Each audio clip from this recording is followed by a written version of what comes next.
भारत की सुरक्षा में आज एक महत्वपूर्ण अध्याय जुड़ा है, जब प्रधानमंत्री ने सेना को आतंकवादियों के खिलाफ कार्रवाई के लिए मुक्त हाथ देने का निर्णय लिया।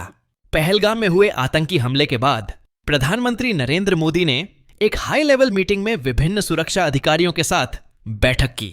इस बैठक का मुख्य उद्देश्य देश की रक्षा के लिए ठोस कदम उठाना था। बैठक में रक्षा मंत्री, राष्ट्रीय सुरक्षा सलाहकार और तीनों सेनाओं के प्रमुख उपस्थित थे।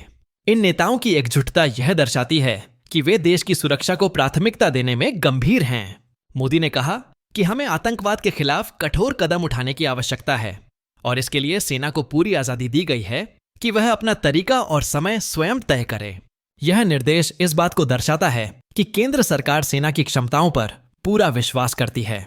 सुरक्षा बैठक के दौरान मोदी ने स्पष्ट किया कि आतंकवादियों के खिलाफ कार्यवाही में समय और तरीके का निर्धारण सेना करेगी, जिससे उनकी प्रभावशीलता में वृद्धि होगी।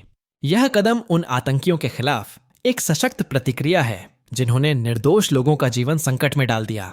संगठित आतंकवाद का यह खतरा केवल भारत ही नहीं बल्कि पूरे क्षेत्र की सुरक्षा के लिए गंभीर है।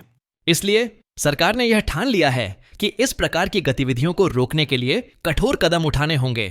कहा जा रहा है कि सेना द्वारा की गई कोई भी कार्रवाई निर्दोष नागरिकों को ध्यान में रखते हुए की जाएगी, ताकि कोई गलतफहमी ना हो। प्रयोजनों को ध्यान में रखते हुए प्रधानमंत्री ने सेना को निर्देश दिया है कि वे अपनी रणनीति को अद्यतित रखें और देश की सुरक्षा को सर्वोच्च प्राथमिकता दें। यह विश्वास जताया गया कि भारतीय सेना अपनी जिम्मेदारी को पूरी कुशलता से निभाएगी।